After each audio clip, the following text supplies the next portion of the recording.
BFM Business et Tech Co présente Tech Co, la quotidienne. François Sorel. Bonsoir à tous, en ce jeudi soir, toujours un plaisir que de vous retrouver. Nous sommes fidèles au poste et je sais que vous aussi, et merci d'être là. Chaque soir, vous le savez, du lundi au jeudi, c'est Tech Co, la quotidienne, 19h30, 21h. On plonge dans l'actu tech ensemble. Tiens, un petit rappel, hier, on vous proposait 90 minutes sur les 25 ans du smartphone, une émission que je vous invite à réécouter en replay ou en podcast avec des petites anecdotes intéressantes sur justement l'histoire du smartphone. Ce soir, au sommaire de ce Tech Co pour terminer la semaine, eh bien on va revenir sur cette première Instagram et YouTube qui ont été condamnés par un jury américain pour addiction aux réseaux sociaux. Ça peut faire jurisprudence, c'est très intéressant, on va en parler dans un instant avec nos débriefeurs. OpenAI qui débranche pas mal de ses services et son dernier en date, c'est le fameux Sora qui permettait de générer des vidéos par l'IA. Et puis notre rendez-vous Tech for Future, vous le savez, toutes les semaines on s'intéresse à cette grande cérémonie que j'aurai le plaisir d'animer le 13 avril prochain pour récompenser des startups à la fois européennes et souveraines. Ce soir, nous aurons en plateau les finalistes de la catégorie Industrie. Voilà le sommaire de ce Tech Co la quotidienne. Un grand merci d'être là et bienvenue à vous toutes et à vous tous. Tech Co, la quotidienne, le débrief de la tech. Le débrief de l'actu tech, bien sûr, pour commencer, comme chaque soir, vous le savez, on prend le temps sur BFM Business dans Tech Co. Et ça, c'est un vrai luxe, hein, 1 heure pour revenir chaque soir sur toute l'actualité tech. Et c'est avec nos experts qui sont là. Ce soir, sur le plateau de Tech Co, Cyril de Souza Cardozo est là. Salut Cyril. Bonjour. Président du groupe Polaria. À tes côtés, c'est Julien Villeray. Bonsoir Julien. Bonsoir. Julien Villeray, directeur de l'innovation chez EDF. Et voilà, tu suis l'actualité tech depuis très longtemps. Depuis mes cheveux gris, oui. Depuis tes cheveux gris. Et Michel Lévy-Provençal qui commence aussi un peu à grisonner, hein, les amis. Je ne sais pas si vous l'avez remarqué. Oui, à peine. Mais c'est vrai. Mais à la limite, c'est presque... C'est naturel, hein. C'est beau. Pas de teinture, il n'y a rien du tout. Il n'y a rien, c'est naturel. Michel Lévy-Provençal, prospectiviste, fondateur de TEDx Paris et de l'agence Brightness. On va commencer donc par cette première, parce que c'est quand même une grosse info qui va, à mon avis, avoir une, comment dirais-je, voilà, une longue traîne. Instagram et YouTube ont été donc condamnés par un jury américain à verser 6 millions de dollars à une jeune femme qui accusait ces plateformes d'avoir contribué à sa dépression. Et lors de son témoignage, moment fort d'un procès qui a duré plus d'1 mois, Mark Zuckerberg, le patron de Meta, n'a pas convaincu les jurés. Son attitude les a même agacés. Mathilde Chaminal nous raconte tout cela. Incapable de reconnaître les torts infligés aux adolescents par les réseaux sociaux. C'est ce que les jurés américains qui ont condamné Instagram et YouTube reprochent à Mark Zuckerberg. Lors de son témoignage, le patron de Meta a tenté d'amenuire la responsabilité des plateformes dans les troubles mentaux des utilisateurs. Sa défense a notamment essayé d'attribuer la dépression de Kaylee, une jeune plaignante, à son enfance chaotique. Un argument inacceptable pour Marc Lanier, avocat représentant de la jeune femme. Le jury a attribué 70% de responsabilité à Meta et 30% à YouTube. Il a ensuite conclu que les deux sociétés avaient adopté des comportements qui devaient être sanctionnés.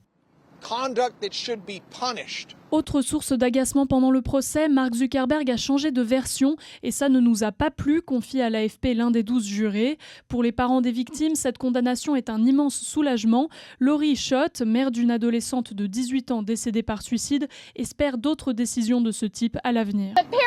Nous avons besoin que vous nous rejoigniez dans ce combat, car tout s'arrête enfin aujourd'hui. Les géants de la tech, votre petit jeu est terminé. Pendant ce procès, Mark Zuckerberg aura concédé un seul point. Son réseau social aurait pu mettre en place plus tôt des mesures pour vérifier l'âge des utilisateurs. Ça chauffe parce que là, on touche un sujet qui était relativement tabou auparavant, concernant en fait l'addiction aux réseaux sociaux. Et là, si on commence à parler d'addiction, ça peut aller très très loin. Les amendes peuvent tomber. Est-ce que cette décision de justice... Alors, on peut imaginer que Meta et YouTube vont faire appel. Ils ont annoncé faire appel. Ils ont annoncé faire appel, donc ça va durer encore des années. Mais imaginez si ça fait jurisprudence. on a quasiment au quotidien des histoires tragiques d'adolescents, d'adolescentes, de personnes peut-être un peu plus fragiles qui se retrouvent dans des situations, on va dire, dramatiques suite, en fait, à l'agression des réseaux sociaux et puis surtout à l'addiction des réseaux sociaux. Et je voulais avoir votre avis un petit peu sur cette décision de justice. Peut-être commencer avec toi, Michel. J'imagine que tu as suivi ça. C'est à mon avis, une information très importante. C'est une information importante. Le montant pour géant, il est anecdotique. Bien sûr. Il y a 4 millions pour Meta, 1,8 million pour YouTube, ça fait à peu près 6 millions, c'est anecdotique en effet. En revanche, c'est plus que symbolique, parce que pour la première fois, ils sont condamnés, en l'occurrence pas pour le contenu qui est diffusé, mais pour le design du service qu'ils proposent. Bon, les deux sont intrinsèquement liés quand même, malgré tout. Oui, mais si je peux prendre une image, c'est comme si finalement on injectait aux utilisateurs un poison, sauf que là ils sont condamnés non pas pour le poison mais pour la seringue. C'est-à-dire que ce sont les algorithmes, le scroll infini, la manière dont ils créent de l'addiction à l'usage de leurs outils qui est ici condamné. Et d'une certaine manière, c'est comme si on vivait avec 70 ans d'écart, ce qu'on a vécu avec l'industrie du tabac. Probablement que ce moment, qui est un moment symbolique très fort, marque le début d'une ère où l'ensemble des acteurs du numérique qui ont, et pas simplement les réseaux sociaux, tous les acteurs qui ont créé des applications, des services basés sur l'addiction, autrement dit, ce qu'on appelle dans le jargon, créer de la stickiness, créer une envie d'y revenir et de l'utiliser en permanence avec, on connaît ces pics de dopamine, ce qui touche directement à notre biologie. Bien sûr, bien sûr. Est en train de devenir finalement hors la loi. Et ça, à mon avis, ça fait trembler beaucoup d'acteurs dans la Silicon Valley. On va voir ce qui va se passer avec Twitter.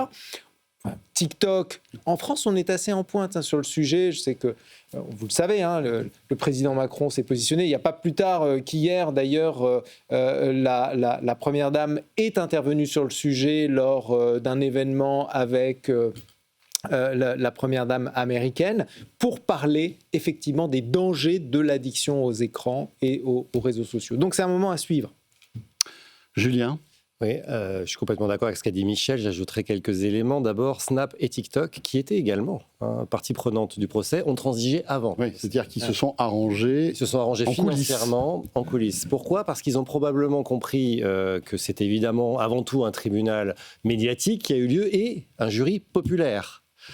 On n'est pas habitué à ça en France, évidemment, sur ce genre d'affaires, où elles sont jugées en droit en général. Là, ce genre d'affaires, ce type d'affaires sont gérées en émotion. C'est-à-dire que l'idée, c'est, est-ce que finalement, face à la détresse des familles, parce qu'en fait, il y avait une jeune fille qui attaquait, mais il y avait toutes ces familles qui étaient concernées par des suicides, des problèmes de ce type-là, est-ce que finalement, ces grands de la tech, riches, puissants, et qui ont développé ces algorithmes d'engagement, finalement, doivent répondre de leurs actes, pas forcément en justice, ou en tout cas juridiquement, mais plutôt sur l'émotion créée. Et ça, évidemment, ça fait un précédent, ça crée un précédent qui est majeur, mais qui est majeur pour toute l'industrie de l'engagement. Parce qu'aujourd'hui, tout le digital, partout dans le monde, toutes les plateformes, mais aussi tout le système publicitaire, tout le système économique du digital repose sur la notion d'engagement. C'est-à-dire comment je m'assure que les gens utilisent de plus en plus ce service et de plus en plus longtemps et de façon exclusive. On remet en cause la recette même du succès de ces applications. Mais pas que de ces applications en plus, parce que derrière Netflix fait quoi ? Netflix utilise des algorithmes pour créer de la stickiness, comme disait Michel, c'est pour s'assurer que les gens viennent le plus souvent, le plus longtemps possible, regarder des films, des séries, etc. sur Netflix.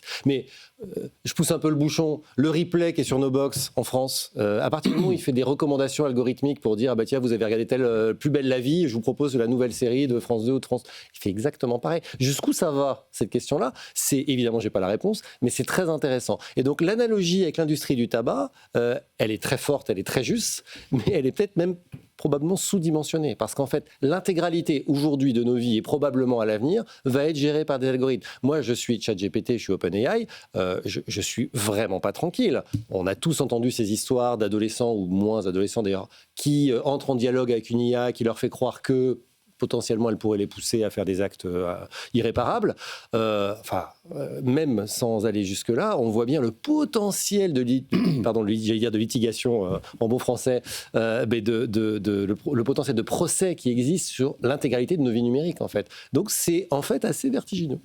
Et alors, on peut peut-être aussi associer cette condamnation à une autre qui est tombée il y a 48 heures, que vous avez peut-être suivie. Cette fois-ci, c'était le tribunal du Nouveau-Mexique qui a condamné Meta à 375 millions de dollars. Alors là, c'est beaucoup plus d'argent parce que Meta peut en fait pusher des vidéos pour adultes auprès des enfants. De vérification de l'âge, effectivement. De vérification de l'âge. Et donc, encore une fois, on est sur un terrain un peu glissant. Cyril, quel est ton point de vue sur cette histoire ? Alors, clairement, moi je pense que potentiellement, si elle se confirme, on est peut-être, c'est normal parce que tu as dit Cyril et du coup Cyril s'allume. Ça, est-ce que je peux changer ton prénom ? C'est un classique. Est-ce que je peux changer ton prénom et t'appeler Alexa par exemple ? Ça peut le faire ou pas ? Ça peut le faire. Et en tout cas, moi je pense qu'on est potentiellement face à une décision, on le verra dans quelques années, peut-être l'une des plus importantes de ces 10 dernières années. Parce qu'effectivement, c'est vertigineux ce qu'il y a de sous-jacent, c'est que c'est la mécanique globale du numérique et du digital là, qui peut être effectivement remise en cause. Je rappelle une chose, tu parlais de la dopamine, le laboratoire associé à Facebook à l'époque qui a conçu une partie des phénomènes d'addiction, le scroll infini ou autre, s'appelait Dopamine Lab, avant qu'il change effectivement de nom. C'est toute la mécanique centrale qui se retrouve ici remise en cause. Donc tous les acteurs de la tech, maintenant désormais, doivent se dire « mon design, il peut être coupable ». Donc l'éthique, c'est plus un sujet dans la conception. Et c'est hyper intéressant de vivre ça maintenant, au moment où on va se poser la question du business model des intelligences artificielles, parce qu'effectivement, et moi je le souhaite, si ça tombe, si effectivement on est obligé de s'interroger sur effectivement derrière le fait de créer des systèmes qui sont là pour vendre uniquement de la publicité, et on pourrait reparler de ChatGPT, effectivement, il va falloir penser nos systèmes et numérique globalement d'une nouvelle manière, et je pense que c'est dans notre intérêt collectif. Michel. C'est un vieux sujet, parce que Tristan Harris, un des anciens ingénieurs de Google, avait sorti un livre, je crois que c'est en 2018 ou 2019, où il disait déjà toute cette industrie est basée en effet sur les pics de dopamine et la manipulation de notre cerveau. Et on pourrait même poser la question, si on va vraiment très loin, de l'écosystème, en l'occurrence mobile. Dans quelle mesure ce machin-là est peut-être même à la racine du problème ? Parce que c'est l'objet qu'on a le plus regardé dans l'histoire de l'humanité. C'est pas un hasard. Avant même, d'ailleurs, que ces applications hyper addictives finalement n'existent. On a commencé avec ce machin-là. Il s'est dit à l'époque où Apple a lancé les fonctions de temps d'écran et de contrôle parental qu'en fait Apple l'avait fait parce qu'il s'était rendu compte de ce risque-là juridique, c'est-à-dire le fait que, alors on peut se dire aussi qu'ils ont une volonté de faire le bien du monde, mais qu'en tout cas il s'était rendu compte de ce risque juridique qui était que l'iPhone, puisque c'est la plateforme dominante aux US, pouvait être accusé en tant que vecteur, ce qui a été le cas là pour Meta, etc. C'est encore une fois, c'est pas les contenus qui ont été accusés, c'est bien le vecteur, en tant que vecteur, d'en faire un outil addictif et donc qui évidemment, comme tout le monde a un smartphone dans la poche, c'est très facile d'attaquer le smartphone en disant c'est la faute du smartphone pour tout et rien. Et donc c'est pour ça qu'ils avaient créé finalement ce type d'outil pour dire non, regardez, moi je suis hyper responsable, je vous permets à vous de surveiller votre temps d'écran, de vous bloquer automatiquement votre téléphone, etc. Et puis évidemment à vos enfants, puisqu'ils ne sont pas majeurs, etc. Donc voilà, je pense qu'ils sont nombreux à avoir déjà effectivement vu ce problème il y a très longtemps. Si on prend un petit peu de recul, est-ce qu'on peut, parce que souvent quand on évoque le mot addiction, on pense aux drogues, aux médicaments, tout de suite on pense on va dire par exemple aux opiacés, etc., aux États-Unis. Mais est-ce qu'on peut faire l'analogie finalement avec l'électronique et le numérique ? Je suis pas sûr. Alors, juste sur les mécanismes, en tout cas, alors c'est sûr, après il y a des problèmes d'intensité, il faudrait reparler à des neurologues spécialement, mais par contre la mécanique de dopamine, qui est celle des jeux d'argent, de la drogue, de l'alcool, est le même cheminement neurologique pour effectivement cette addiction sur les réseaux sociaux, le fait de voir une notification active chez moi, effectivement des mécanismes de dopamine liés notamment à des mécaniques de reconnaissance sociale. Donc en réalité, il y a en tout cas une base biologique qui a bien été hackée par d'ailleurs des algorithmes d'IA, parce qu'ils ont détecté effectivement ces réflexes-là. Donc, il y a quand même une base biologique, à mon avis, commune. Oui. Alors, c'est moins délétère parce que ça prend plus de temps, parce que les impacts sont et pas... Et puis on ne voit que les edge cases, on voit évidemment que les cas extrêmes. Et puis pour revenir sur ce que disait Julien, je ne sais pas si vous avez remarqué les derniers discours de Tim Cook. Il a été interviewé il n'y a pas si longtemps sur l'usage du smartphone et des nouveaux devices. Et un des premiers éléments qu'il met en avant, c'est la responsabilité d'Apple. Et il dit, nous, on veut que les gens arrêtent de regarder les écrans. On veut les amener à aller dans la nature, vivre leur vie. Et je me souviens, à l'époque, les dirigeants même d'Orange... C'est une hypocrisie sans nom. Ils se protègent. Il se protège. Mais il se protège, oui, bien sûr. Mais tu sais, ça me fait penser à l'époque, excuse-moi 2 secondes, je fais peut-être l'analogie avec les opérateurs télécoms, tu sais, qui filaient à l'époque le kit piéton avec la boîte du téléphone, non pas parce que ça leur faisait plaisir de filer un kit piéton, parce que ça coûtait de l'argent, même les constructeurs de téléphones étaient obligés de le donner, mais simplement pour se couvrir, au cas où on se rendrait compte, quelques années plus tard, que les ondes des téléphones portables pouvaient être mauvaises pour la santé. Tu vois, c'est un peu un principe de précaution. Et je trouve que là, le fait que Tim Cook dise, alors qu'il vend des centaines de millions de téléphones chaque année, disent oui, alors il faudrait peut-être arriver à décrocher, etc. Il y a quand même une certaine hypocrisie là-dedans qui est difficile à avaler, on va dire. Il y a un opérateur télécom que je ne vais pas citer, mais qui avait créé un think tank autour de la déconnexion. Je m'en souviens, c'est en 2013-2014. J'étais plus ou moins partie prenante, parce que j'avais participé à cette étude et à cette réflexion pour inciter leurs utilisateurs, enfin leurs clients, à prendre conscience de leurs usages numériques et à faire en sorte... Pourquoi ils le faisaient ? Peut-être qu'ils le faisaient d'ailleurs pour une bonne intention, mais peut-être aussi qu'ils le faisaient pour des raisons potentiellement légales. Cyril ? Mais c'est vrai que, comme tu le dis, il y a une part d'hypocrisie, mais il y a aussi une part... Enfin, ces acteurs sont aussi enfermés. Notre infrastructure logicielle globale, on a tous accepté d'utiliser des outils gratuits, alors qu'on en était effectivement les produits. Tout est fondé et construit sur des écrans de navigation. Et à un moment donné, ces écrans de navigation, pour les rentabiliser, on y vend de la pub. Et donc, derrière, effectivement, on développe ça. Et donc, c'est toute l'infrastructure tech là, qui est remise en cause. C'est pour ça que cette décision, potentiellement, effectivement, est majeure. J'aime bien les termes vertigineux. Peut-être juste pour reprendre le point très fort des opiacés que tu as cité, qui est un exemple effectivement d'addiction, etc. Et on a tous suivi l'affaire Purdue Pharma aux États-Unis et tout ce que ça a créé, etc. Et toutes les bonnes séries addictives, par ailleurs, qui sont disponibles sur le sujet. Et quand on regarde en fait la chronique de ce genre de drame, parce que c'est des drames évidemment à la fin humains et in fine aussi économiques pour les sociétés qui font ça, ça démarre toujours par on a un produit qu'on découvre et très naïvement, franchement, très spontanément, sans très bien savoir quelles sont les conséquences, on le met dans le marché. C'est ce qu'ont fait les réseaux sociaux globalement, je peux désigner l'un ou l'autre. Mais voilà. Ensuite, petit à petit, il y a des signaux qui arrivent et qui arrivent à l'intérieur des entreprises, des fournisseurs, qui disent on voit qu'il y a des usages un peu déviants, il y a des risques, il y a des problèmes, etc. Et là, toute la question juridique, c'est est-ce qu'on les cache ? Donc, est-ce qu'on met ça sous le boisseau ? Pas de problème, tout va bien, etc. Industrie du tabac, industrie des opioïdes, etc. Soit on les expose, mais évidemment, on détruit son business model.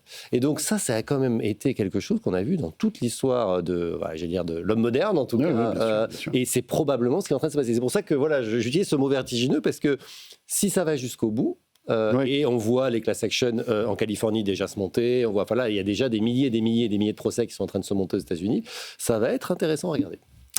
On reste du côté de chez Meta avec une autre mauvaise nouvelle. Alors, mauvaise nouvelle pour Meta, pas forcément, mais en tout cas pour certains des salariés qui vont se retrouver à la porte, puisque Meta a annoncé, alors presque concomitamment à ce procès, mais bon, ça n'a rien à voir, annoncé licencier 700 personnes. Bon, finalement... Aujourd'hui, Meta, c'est quasiment 80 000 employés, donc 700 personnes, c'est pas énorme, mais en fait, c'est toutes ces vagues successives de licenciements qui s'enchaînent chez Meta. Après, on parlera des pics qui aussi dégraissent pas mal.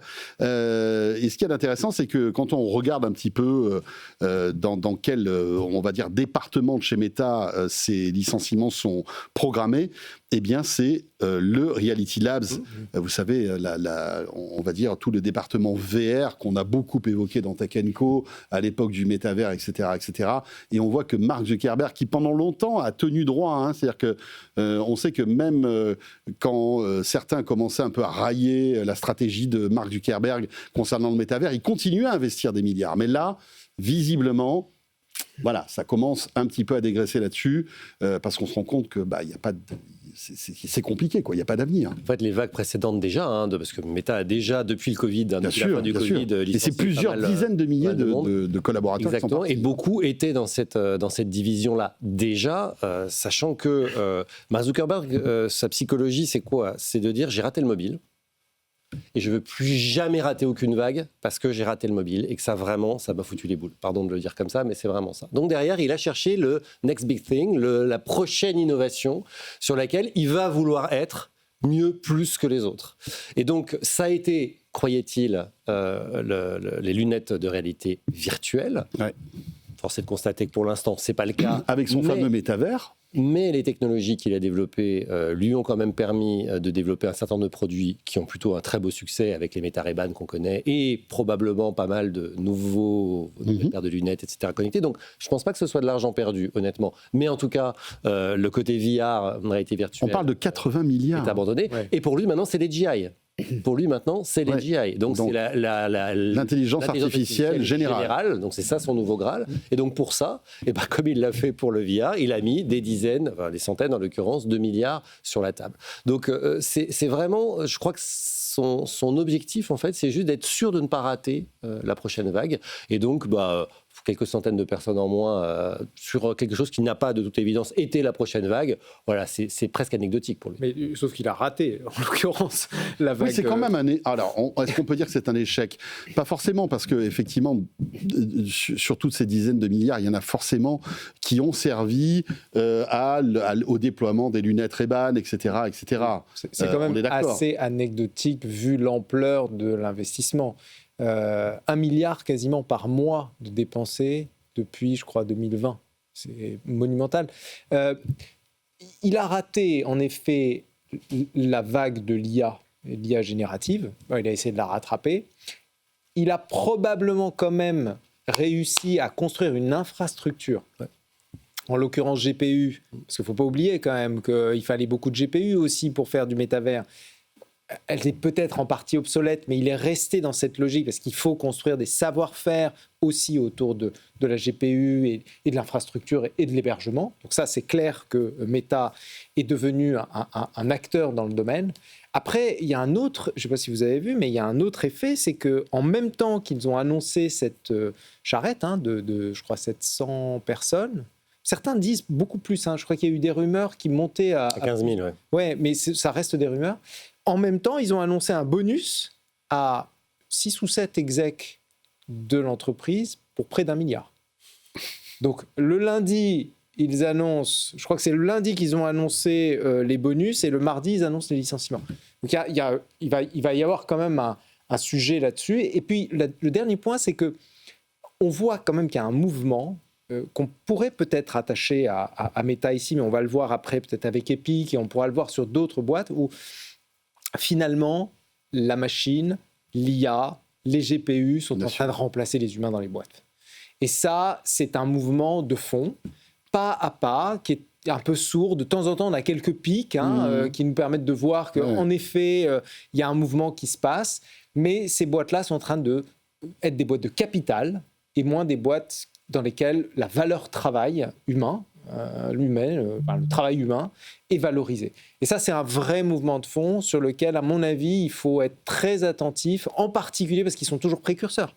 Ces acteurs sont en train véritablement de nous ouvrir en fait une partie du futur. On est en train de voir une partie du futur quand on voit ce qui se passe dans ces boîtes-là. C'est pas facile toujours de façon de lire en ce moment, c'est vrai, certaines réductions, parce qu'effectivement, souvent dans les réductions d'effectifs, tu as des réorientations stratégiques et sous couvert d'IA, on fait passer les choses, mais effectivement, comme dit Michel, à l'intérieur, il y a aussi en réalité les impacts de l'IA. Mais clairement, Facebook est passé à côté de la révolution IA, et pourtant les Transformers, on les connaît depuis 2017, ils sont partis dans une mauvaise direction. Je pense que c'est un manque stratégique. Je pense que sincèrement, l'argent qu'ils ont mis là, ils l'ont pas mis au bon endroit, et entre-temps, maintenant, il faut des acquisitions sur lesquelles on peut s'interroger, racheter le réseau social Moldbook, et on a parlé nous d'OpenClaw, je trouve qu'OpenClaw, très belle technologie, mais Moldbook, c'était le réseau social des agents IA qui se parlaient entre eux. Bon, je pense qu'il n'y a pas grand-chose là-dedans, et ils se sont mis dans une acquisition, mais en tout cas, il y a une ingénierie qui peut être intéressante, mais en tout cas, cette acquisition, pour l'instant, je ne vois pas ce qu'elle va en tout cas produire chez eux, et j'ai un doute en tout cas sur les impacts. Le deuxième élément, à l'intérieur de ces réductions, c'est le point qui m'a intéressé, c'est le fait que Mark Zuckerberg dise que finalement, il allait aussi en profiter pour réduire la chaîne hiérarchique. Alors ça, c'est intéressant, c'est qu'en fait, une grande partie sont plutôt des managers, effectivement, donc du coup, un vrai impact sur le travail, avec un ratio de ce que j'ai lu, qui est ramené à quasiment un manager pour 50 salariés. Mais là, on n'est plus dans le management. Là, on va avoir un sujet. Là, on est sur la surveillance, du contrôle, je ne sais pas ce que ça va donner derrière. Et là, effectivement, je crois qu'il y a des acteurs qui vont commencer à se différencier sur la manière où ils placent le travail. Parce qu'effectivement, un manager pour 50 personnes, tu n'es plus dans l'interaction humaine. Ben oui, si tu continues comme ça, alors oui, ben demain, ton contrôle, il sera fait par IA. Mais je crois que la valeur du travail, en tout cas la valeur humaine, elle sera dans l'interaction humaine. Et à mon avis, là, il n'est pas en train de prendre un bon chemin sur le chemin du management. Peut-être deux choses. Moldbook, en réalité, ce qui l'intéresse dans Moldbook, ce sont les interactions sociales que les agents IA peuvent créer et que les humains n'ont pas encore imaginé. Ça, c'est ce qu'il dit clairement dans les documents qu'il a publiés. Oui, c'est expérimental en fait. C'est totalement expérimental. Le deuxième point, pour reprendre ce que tu disais, sur finalement le management et le futur du travail. Je ne sais pas si vous avez vu passer cette news à propos de PwC, qui est pour moi le premier acteur des professional services qui a annoncé, je crois hier ou avant-hier, qu'il commençait à vendre des missions sans humain. Donc PwC vend en gros des agents. Accès à sa connaissance. Oui, bien sûr. Des accès à ces agents qui ont été probablement entraînés et sa data. Et ça, ce sera intéressant d'ailleurs de voir comment ils le vendent, combien ils le vendent. Et si ça marche. Et si ça marche, et de comparer avec leur mission traditionnelle. Ouais. Ça, c'est un point important parce qu'effectivement, j'ai vu cette news passer, elle interroge beaucoup. À la fois les acteurs du SaaS baissent dans leur valorisation en bourse et en même temps, ces cabinets de conseil sont en train de devenir des boîtes de SaaS. Et effectivement, qu'est-ce que va apporter, effectivement, est-ce qu'on va racheter en tout cas derrière ? Je pensais à Bloomberg GPT, qui n'a pas été un succès, parce que les grands modèles de fondation, c'est aussi la réalité. À mon avis, ils sont meilleurs à la fin pour réaliser des tâches même, en tout cas expertes, mais effectivement à observer. Pour terminer. Oui, je voulais juste m'inscrire en faux avec un truc qui vient d'être dit. Non, pas du tout, mais quand même une précision. On dit que Meta a raté la vague de l'IA. Meta est aujourd'hui l'entreprise qui gagne le plus d'argent grâce à l'IA de toutes les entreprises du monde. Pourquoi ? Parce qu'ils ont appliqué à leur modèle publicitaire, leur modèle d'IA et leur algorithmie. Mais ça, c'est pas nouveau. Ça fait pas des nouveau, années. Mais ça a beaucoup progressé. Oui. Et vraiment, les experts du secteur considèrent que Meta est le plus avancé, le plus performant. Il suffit d'avoir un fil Instagram pour le voir. Que dans son exploitation publicitaire à travers l'algorithmie. Donc certes, l'IA générative, clairement, ils ont raté la vague, mais il ne faut pas discounter leurs compétences en termes d'IA. En tout cas, quand elle est appliquée à leur business, ils savent faire. Ouais, c'est comme d'ailleurs Apple qui a raté la vague IA et qui cependant est un acteur qui capte énormément de valeur sur l'IA par justement l'infrastructure de l'iPhone. On revient dans un instant, on va s'intéresser à une autre vague de licenciements qui n'est pas anodine, c'est celle d'Epic. Vous savez, le grand studio de jeux vidéo à qui l'on doit entre autres Fortnite. Justement, visiblement Fortnite, c'est plus le jeu bankable qui était encore au top il y a quelques années et forcément ça a des conséquences sociales, on va dire. On va parler de ça, on évoquera aussi OpenAI qui abandonne son application vidéo Sora. Vous restez là, la suite de Tech & Co, la quotidienne, avec Julien, Cyril et Michel, juste après cette petite pause. À tout de suite. Tech & Co, la quotidienne sur BFM Business. Tech & Co, la quotidienne, le débrief de la tech. Le retour de Tech & Co, la quotidienne sur BFM Business. Nous débriefons ensemble l'actu tech de ce jeudi soir avec sur le plateau ce soir Cyril de Souza Cardozo, président du groupe Polaria, Michel Lévy-Provençal, prospectiviste et fondateur de TEDx Paris et de l'agence Brightness, et Julien Villeray, directeur de l'innovation chez EDF. On s'est quitté tout à l'heure en évoquant cette coupe sombre chez Meta avec 700 collaborateurs qui vont partir, qui travaillaient on va dire dans le domaine de la VR, parce que c'est vrai qu'on le disait tout à l'heure, la VR c'est pas forcément ce qu'il y a de plus bankable chez Meta aujourd'hui. Eh bien encore des licenciements, cette fois-ci du côté de chez Epic Games, parce que l'un des gros jeux d'Epic, c'est Fortnite. Fortnite marche pas aussi bien qu'avant. En tout cas, moins bien, un petit peu moins bien qu'avant. Ça marche moins bien qu'avant. D'abord, pour faire le lien avec le sujet précédent, il faut quand même rappeler que Fortnite, aujourd'hui, c'est le plus grand métaverse du monde. Ouais. Parce qu'en fait, c'est un vrai métaverse. Oui. On n'y joue pas avec des lunettes, quoique on peut y jouer avec des lunettes. Et vous avez des chanteuses et des chanteurs qui se retrouvent en concert dans le métavers. Dedans, il y a de la permanence du monde, enfin bref, il y a plein de choses qui s'y passent. C'est toujours le premier jeu mondial. C'est le jeu le plus joué au monde, mais ils ont connu une baisse d'engagement. C'est en tout cas comme ça qu'ils justifient. On revient à la notion d'engagement. Et peut-être une perte d'appétence de la part des marques aussi, qui investissaient beaucoup d'argent dans ce jeu. Exactement. Et en fait, moi j'ai découvert ça à cette occasion, parce qu'on sait tous que le marché du jeu vidéo va pas très bien, que c'est un marché compliqué en ce moment. Mais j'ai découvert qu'en fait, Fortnite coûte extrêmement cher à Epic à maintenir, en fait. C'est-à-dire maintenir la plateforme technique et le développement, puisqu'en fait, chaque saison de Fortnite est quasiment un nouveau jeu vidéo à part entière. Un triple A à part entière, ça coûte énormément d'argent à Epic, donc Epic reste rentable, on va pas pleurer, je crois qu'ils ont encore prévu 1 milliard de revenus pour cette année, enfin de revenus de bénéfices, mais néanmoins c'est beaucoup moins rentable que ça n'était avant. Donc le marché du vidéo va vraiment pas bien, parce que si le premier jeu au monde ne fonctionne pas aussi bien qu'avant, ça veut dire que le marché est vraiment déprimé.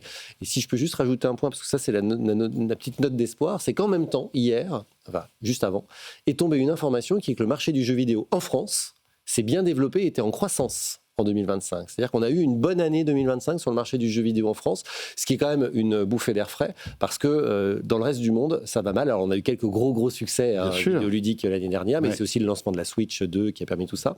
Donc tout le monde va pas mal, mais en tout cas, pour Epic, on peut comprendre que quand on passe de 23 heures, je crois, en moyenne de jeux sur la plateforme PS5 par mois sur Fortnite à 16 heures, quelque chose comme ça, évidemment, c'est des revenus en moins.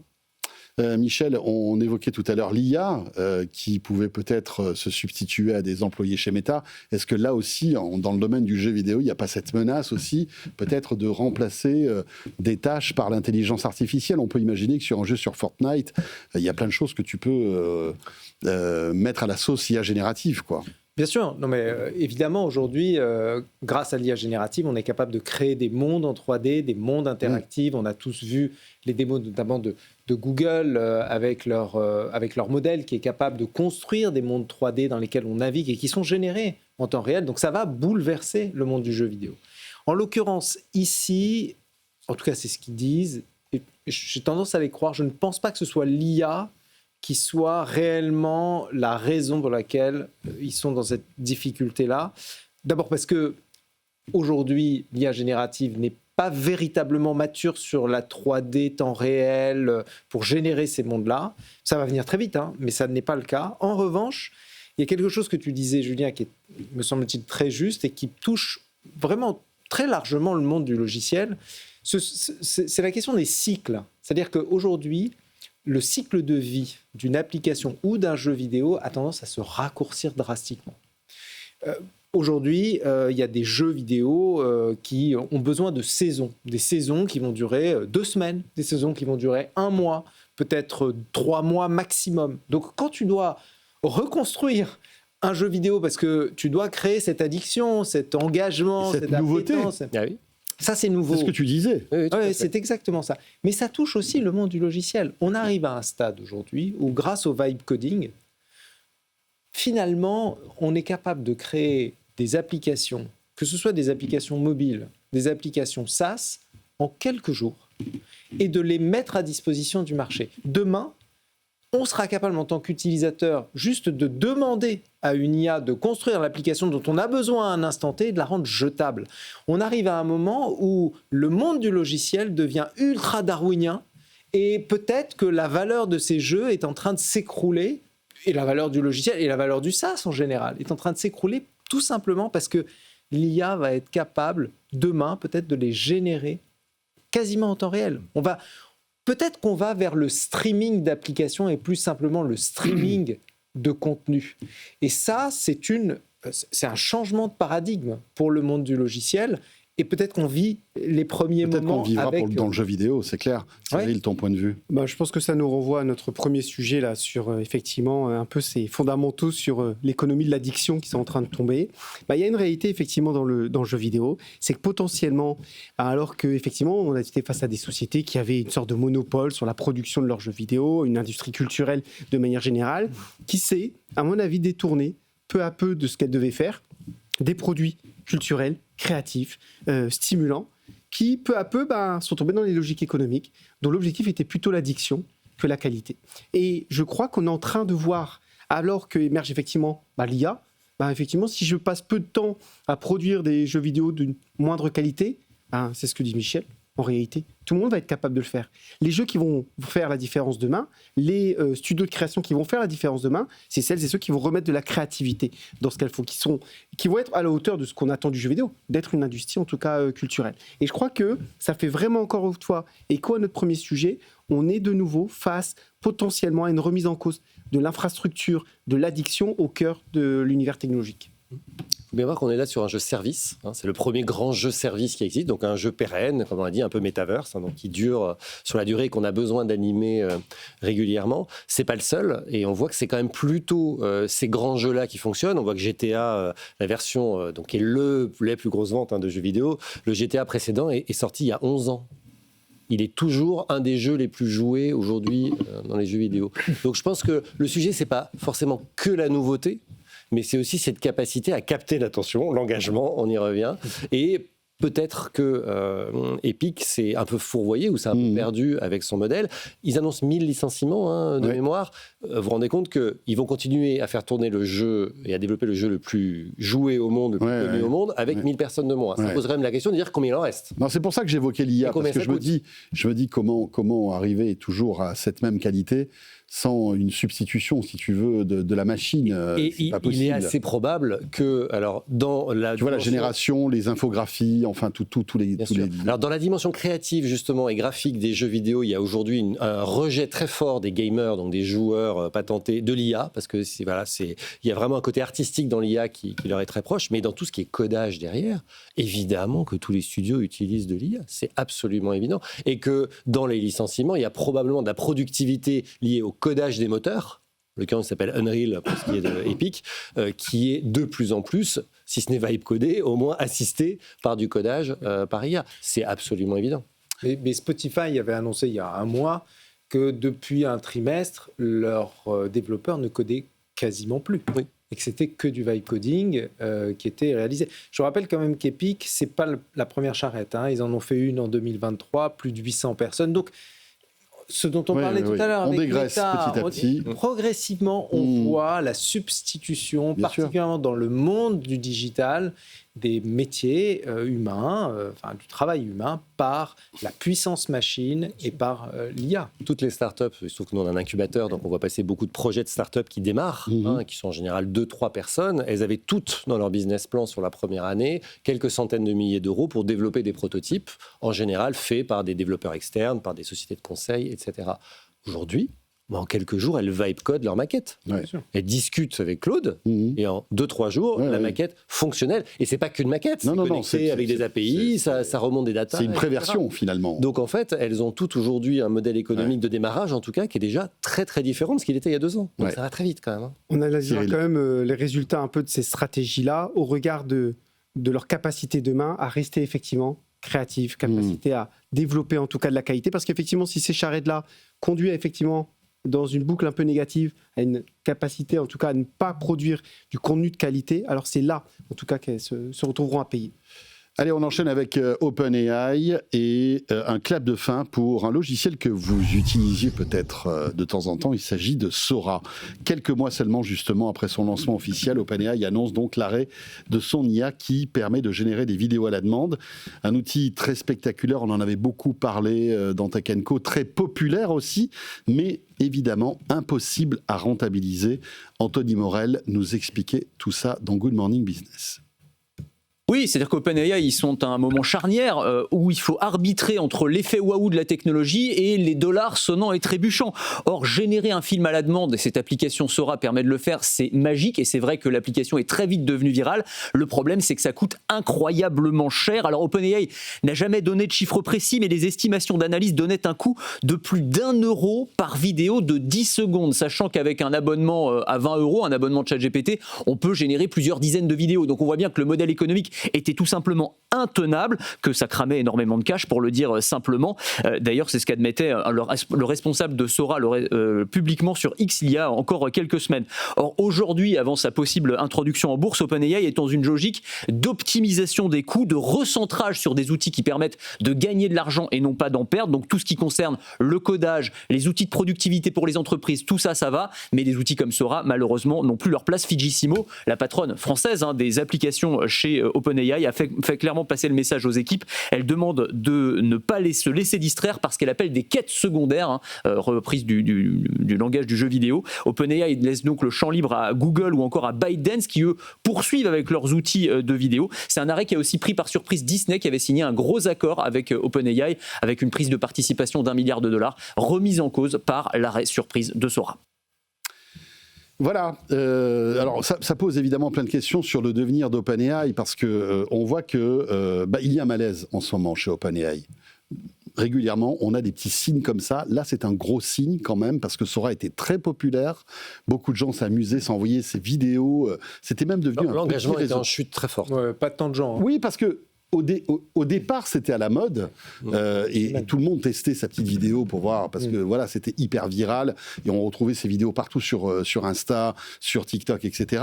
Maintenant, ça tombe et je pense qu'en retombant, OpenAI se dit mais il n'y a pas de business model en fait sur ce truc-là. Ça ne sert à rien. Et puis après, il y avait aussi les problèmes de droits d'auteur, le contrat avec Disney qui d'un coup s'évapore. Et mine de rien, c'était quand même beaucoup d'argent pour OpenAI. C'est $1 milliard qui s'envole en fumée. Mais c'est pour vous dire. OpenAI préfère s'asseoir sur $1 milliard que de continuer un truc qui devait sans doute leur coûter encore plus cher. Ça leur a rapporté, je crois, 2 millions, un peu moins de $2 millions, là où ChatGPT rapporte, je crois, 2 milliards. Donc c'est rien du tout. Le coût est monumental. Il y a un autre effet, moi, et je reprends ce qu'on disait tout à l'heure pour les jeux vidéo. Ça a duré 6 mois. Et on se demande, encore une fois, si... Entre le moment où on imagine un produit, le moment où on fabrique ce produit, en vibe codant, parce que probablement que ça a été largement vibe codé. Je vous rappelle qu'aujourd'hui, Anthropic, il lance quasiment une fonctionnalité par jour grâce au vibe coding. Et le moment où on teste le product market fit, eh bien on se dit, on se donne 6 mois. Ça marche, c'est super. Ça marche pas, on tue le produit. C'est hyper darwinien comme économie, et c'est ce qu'on est aussi en train de vivre ici avec OpenAI. Alors, qu'est-ce que ça va devenir ? Est-ce que ça va être un vrai problème pour OpenAI de plus avoir de la vidéo ? Parce qu'ils vont arrêter la vidéo, ils vont probablement réutiliser la techno pour tout ce qui est robotique. Et sauf pour les pros, d'après ce que j'ai compris. Dans certains usages professionnels, on pourra continuer à s'en servir. Là où ça a de la valeur. Voilà. Mais probablement qu'ils vont utiliser la connaissance qu'ils ont accumulée avec la vidéo pour la robotique, parce qu'il y a besoin de pas mal de contenu vidéo pour tout ce qui est robotique. Mais ils sont en train de couper. D'ailleurs, on peut se demander si la prochaine étape, c'est pas Johnny Ive. Le projet d'objets connectés de OpenAI. Oui, qui pour l'instant est protégé en fait, de toutes ces coupes budgétaires qui sont initiées par Fujisimo, qui est là pour pas rigoler, visiblement. C'est pas alors, pardon, mais je crois que ce n'est pas des coupes budgétaires. C'est vraiment un recentrage stratégique sur les priorités. C'est-à-dire que le budget d'OpenAI continue de se développer, la valorisation d'OpenAI continue de se développer, le nombre d'utilisateurs de ChatGPT continue de se développer. Donc, il y a un recentrage. Et il y a effectivement un effet... On a connu ça chez Google les 10 premières années de Google. Je lance plein de trucs, je regarde ce qui colle au mur, les spaghettis qui collent pas, je tue. Bon, moi, je trouve que c'est plutôt de bonne gestion, c'est assez sain. Là où je pense, et c'est ce que tu disais sur le malaise chez OpenAI, le vrai malaise, c'est quoi ? C'est qu'ils se disent qu'ils n'ont pas vu le business model de Claude, donc d'Anthropic, gagnant. Or, aujourd'hui, c'est un peu celui qui a l'air, en tout cas, gagnant, c'est-à-dire je fais du B2B, je développe des outils professionnels que les gens sont prêts à payer très cher parce que ça apporte de la valeur financière aux entreprises. Et le B2C, finalement, c'est presque de la vitrine. Et voilà, la question, c'est toujours comment je monétise ce B2C. Alors, il y a la question de la publicité, enfin, on pourrait y revenir, mais en tout cas... OpenAI, c'est l'inverse de Claude. Exactement. Ils ont fait un autre ultra puissant dans le B2C, parce que ChatGPT est devenu une commodité utilisée par des centaines de millions, voire peut-être 1 milliard aujourd'hui de personnes. Mais finalement, ils ont encore leurs preuves à faire dans le monde de l'entreprise. Exactement. En tout cas, ils ont moins de traction aujourd'hui que Claude. Et ça, évidemment, ça les pique au vif parce que c'est aussi là où potentiellement il y a de la marge à se faire à un moment, pas tout de suite, mais à un moment, il y aura de l'argent à se faire. Donc, je pense que c'est ça, en fait, l'effet qui... Mais clairement, je pense que là, OpenAI traverse des mois difficiles. Enfin, qu'on soit clair, leur stratégie en fait en tout cas le leader dans le B2C, mais dans une boîte tech comme la nôtre, avec plein d'ingénieurs IA, moi j'ai aucun membre de mon équipe qui aujourd'hui utilise les technologies de ChatGPT. Enfin, tout le monde est sur effectivement Claude ou Gemini, et clairement ce sont les acteurs qui sont en train de capter ce marché, qui produit vraiment de la valeur. Et là, quand on voit ce qui est en train de se passer avec Sora, c'est effectivement tester un produit. Alors là, mon avis, le produit il a coûté cher à tester et il est en train de disparaître. Ils ont un raté. Ils cherchent maintenant à se recentrer sous l'angle, en tout cas, marché. Ils ont effectivement leur introduction en bourse maintenant à préparer. Mais je ne vois pas, moi, de signe, en tout cas, chez OpenAI, d'une capacité à venir, en tout cas, rattraper désormais le retard qu'ils ont face à un acteur, Claude, voilà, une solution intelligente qui adresse le B2B, qui ne fait ni image, ni vidéo, mais qui est excellente et qui surtout a commencé à poser des standards ouverts, je pense aux skills, aux compétences, des choses qui intègrent vraiment les process aujourd'hui dans les entreprises. Bien, effectivement, OpenAI a la peine, en tout cas sur le sujet, c'est ce qu'on vit là. Alors, Et sur le... pardon ? Non, je voulais juste rajouter sur le B2C, qui est évidemment Oui. le gros succès. Oui, bien sûr. Aujourd'hui, Qui est incontestable. qui est incontestable. Ils font face à un Google qui est très très bon, qui est en train de devenir très bon avec Gemini, mais surtout avec un Apple. Il faut quand même rappeler que le milliard de devices, c'est des smartphones Apple, qui, lui, en fait, achète pour 1 milliard par an à Google l'accès à son modèle. C'est-à-dire qu'en gros, quand OpenAI dépense des milliards, des centaines de milliards pour faire fonctionner son système et l'appli ChatGPT, en fait, Apple devrait proposer quelque chose d'à peu près similaire pour ce qui va lui coûter juste 1 milliard qu'il va payer à Google. Donc évidemment, en termes de modèle économique, ça me paraît bizarre quand même ce aujourd'hui, milliard. c'est pas complètement clair. Ça me paraît quand même un peu bizarre ce milliard. Est-ce que c'est pas englobé dans un partenariat qui est beaucoup plus gigantesque entre Google et Apple? Bien sûr que si, mais je pense que stratégiquement pour Google, c'est aussi une façon de revenir justement dans le marché B2C de masse qu'ils ont raté pour l'instant avec Gemini. Clairement, en termes d'usage, Gemini. Mais la valeur de ce partenariat est beaucoup plus qu'un milliard, c'est obligatoire. Probablement. Il y a forcément des lignes dont on n'a pas accès. En tout cas, on peut se dire qu'Apple a peut-être eu la bonne stratégie par rapport à cette IA générative grand public, s'entend, parce que eux, ça leur coûte pas cher. Et s'ils arrivent à garder leur leadership sur le smartphone, l'argent, il va dans leur caisse. Alors, et juste un point là, je te voyais regarder les vidéos. C'est vrai qu'à un moment donné, il y a quand même une réalité, c'est que ça nous amène aussi à un point, mais l'IA, il va falloir quand même qu'elle soit utile à quelque chose. Et là, Sora, sincèrement, une fois qu'on s'était amusé, qu'on a fait du slop sur les réseaux sociaux, qu'on voit des vidéos, à quoi ça sert à la fin? C'était une démonstration technologique, en fait, d'un service, comme après on a eu VO. VO le fait beaucoup mieux. Voilà. On reste quelques minutes sur OpenAI avec la publicité qui est testée sur ChatGPT. Parce qu'on le disait tout à l'heure, derrière tout ça, il faut que OpenAI trouve de l'argent pour rentabiliser tous, et surtout essayer de trouver un équilibre financier. Parce que je vous rappelle que c'est 1 milliard par mois d'argent qui part en fumée pour faire fonctionner en fait la machine OpenAI. Et donc la pub commence à être testée, elle n'arrive pas véritablement encore, elle est testée, mais c'est lent. On voit que les agences de publicité qui testent tout ça trouvent ça assez intéressant. Voilà. Donc il n'y a pas que du négatif dans tout ça, il y a aussi du positif. Et peut-être que ça sera l'Eldorado de demain d'OpenAI. Peut-être qu'ils vont trouver le truc qui va matcher avec la pub sur ChatGPT. Alors sur ce point, pour l'instant, c'est très décevant pour les annonceurs. Il y a un ticket de 250 000 € à l'entrée. Les retours, ils ne sont pas, en tout cas, du tout bons. Et je trouve que c'est intéressant. Ce sujet vient faire une très bonne synthèse de tout ce dont on vient parler depuis tout à l'heure. La question, c'est que si on commence à mettre de la publicité là, dans l'IA, qu'est-ce qui se passe vis-à-vis du design éthique dont on parlait tout à l'heure, des risques vis-à-vis de l'addiction? Et est-ce que moi, je souhaite demander des conseils à un vendeur de tapis qui demain soit en capacité de me vendre des choses, qui va me répondre à des questions, finalement pour plutôt orienter en tout cas mes choix d'achat? Je pense que c'est un très mauvais choix en termes de business model. C'est celui qui paraît le plus simple, le plus évident, mais pile au moment où on a eu toutes nos conversations depuis tout à l'heure, on voit bien que là, on est en train de rentrer dans quelque chose qui, à mon avis, est caduque. Et donc là, encore une fois, d'un point de vue stratégique, OpenAI est en train de faire un choix qui, à mon avis, n'aboutira pas. Et qui, en tout cas, est plutôt un mauvais risque d'abîmer leur marque aussi, parce que, effectivement, si on perd la crédibilité des réponses qu'on peut avoir sur ChatGPT, c'est pour ça qu'ils y vont doucement. Parce qu'elles sont financées par la pub. Mais ce que je veux dire par là, c'est que visiblement, la publicité n'apparaît pas dans les réponses, bien sûr. Elle apparaît à côté, comme une espèce de lien sponsorisé ou d'information sponsorisée qui apparaîtrait dans le cadre de ChatGPT et qui serait décorrélée des réponses que tu peux avoir. Bon, voilà, Michel. Ouais, je pense que la séquence OpenAI, elle est quand même très dure pour eux. Entre Anthropic, qui est en train de gagner des parts de marché, le fait de potentiellement perdre leur âme, là. On est dans un business, entre guillemets, toxique. CF, ce qu'on disait, ce que tu disais.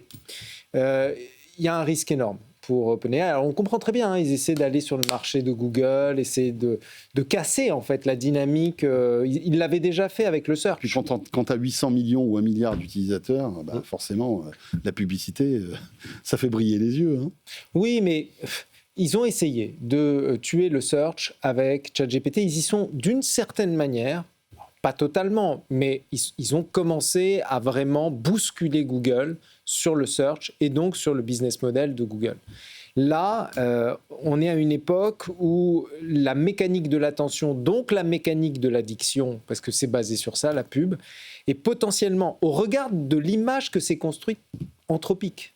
Rappelez-vous ce qui s'est passé notamment face à Trump. Anthropique qui vraiment se présente comme un héros face à l'envie de l'univers MAGA d'utiliser l'IA dans des situations extrêmes, en l'occurrence, pour en faire une arme, littéralement. Donc il s'est inscrit en faux, il s'est battu contre. Et OpenAI, encore une fois, en termes d'image, s'est vu positionné comme étant le bad guy dans cette histoire-là. À nouveau, ici, c'est potentiellement un acteur qui devient le bad guy. Donc, moi, je pense que OpenAI passe une période difficile et qu'ils ne sont pas sortis complètement de cette période-là. Il nous reste 4 minutes. J'aimerais qu'on évoque un dernier petit sujet, alors qui est assez anecdotique, mais qui est quand même assez révélateur de la complexité en ce moment de la stratégie que mettent en place les constructeurs concernant l'électrique, et notamment les Japonais. Et c'est assez intéressant de voir de constater que les Japonais ont innové depuis des années dans l'automobile, avec notamment tout ce qui est le concept d'hybride, qui est, on va dire, le point fort de Toyota. Aujourd'hui, Toyota, si Toyota vend des millions et des millions de véhicules, c'est parce qu'ils ont un hybride qui est vraiment très au point. Mais en revanche, les Japonais n'arrivent pas à faire une chose, c'est des véhicules full électriques. Ils n'y arrivent pas, on ne comprend pas pourquoi. Et la conséquence de ça, c'est que le contrat et on va dire le partenariat qui avait été mis en place entre Sony et Honda pour sortir une voiture un peu qui fait rêver quand même, parce que d'un côté, on a le meilleur des deux mondes. Honda, l'automobile, Sony, toute la tech, l'intelligence, etc., le graphisme, les écrans. Et bien voilà, ce concept de véhicule assez haut de gamme qui a été lancé en 2020, rappelez-vous, on en parlait chaque année quand on allait au CES, Julien, tombe à l'eau, c'est l'actu du jour. Ce partenariat n'aboutira jamais. Enfin, on s'est quand même tous dit, tous les ans, depuis 2020, au CES, c'est quoi ce machin ? Ouais, c'est vrai, c'est-à-dire que c'est un super concept car, c'est très joli, quand on rentre dedans, c'est magnifique, il y a la PlayStation, il y a tout ce qu'on veut, etc. C'était annoncé de mémoire de l'ordre de $100 000 à peu près en prix de vente. Qui va acheter ça quand Xiaomi fait un modèle qui ressemble à une Porsche Taycan pour $35 000 ? Enfin, je veux dire, c'était complètement hors sol, et plus les années avançaient, plus ils disaient, mais si, vraiment, regardez, elle est vraie, cette voiture, on va lancer les précommandes, ils ont lancé les précommandes aux US, etc. Mais tu sais qu'ils ont même ouvert un magasin en Californie, parce que cette voiture devait être distribuée en priorité en Californie, et ils avaient créé un magasin, une espèce de revendeur où on pouvait acheter ce véhicule. Mais quand même, ça sentait chaque année au CES le crash imminent, on se voyait le mur approcher quand même très très fort, parce que le rapport entre le prix et le produit était vraiment invendable. Enfin, franchement, c'était invendable. Donc, je pense qu'honnêtement, personne n'a été surpris par cette annonce. La question, c'était plutôt quand est-ce que ça allait arriver. Bon, ça y est, c'est arrivé. Alors, Honda a des très grosses difficultés. Sony est un peu l'ombre de lui-même, très clairement. Sony, aujourd'hui, est très fort dans les industries créatives, mais dans tout le reste, a complètement disparu des radars. Il a vendu ses télés. Enfin, voilà. Donc, aujourd'hui, il fait même plus beaucoup d'électronique grand public. Il n'y a plus de smartphone. Enfin, il reste que la PlayStation, finalement. Il reste la PlayStation et les studios. Les studios de cinéma. Et l'audio, et un peu l'audio. Et tout ce qui est séries télé, films, etc. et l'audio. Donc, objectivement, c'est quand même pas la surprise du siècle. La surprise, c'est que ça a duré aussi longtemps avant de mettre fin à ce projet. Mais surtout, ça montre quand même la déconfiture de l'industrie japonaise aussi, non ? Je pense que ça montre d'une certaine manière aussi la déconfiture de l'industrie du véhicule électrique. Parce que entre la concurrence chinoise sur les tarifs, entre la fin des subventions américaines, tous les acteurs de l'électrique sont en train de souffrir. Ford, General Motors, ils sont tous en train de souffrir. Seuls les plus gros qui ont un effet d'échelle massif du genre BYD, du genre Tesla, arrivent à tenir le choc. Et d'ailleurs, ils sont pour la plupart en Chine. Et même d'une certaine manière, si on regarde, je fais un peu caricatural, mais Tesla est moins une boîte de voitures électriques qu'une boîte de robotique. Donc la boîte qui fait juste des voitures électriques aujourd'hui, elle n'est pas vraiment dans le bon trend. Hein. Cyril, pour terminer là-dessus, je pense qu'effectivement, on vit aussi un moment où ça y est, les acteurs de la tech, les Sony, mais on pourrait parler d'Apple, qui voulaient un peu attaquer des marchés nouveaux, l'industrie, découvrent que l'industrie, une voiture, c'est un sujet industriel, c'est pas un sujet tech. Et je crois que c'est intéressant. On vit aussi potentiellement la fin d'une hégémonie ou d'une croyance que les acteurs de la tech pouvaient aller partout. Non, il y a des secteurs d'activité et il faut être industriel pour faire des voitures. Ouais.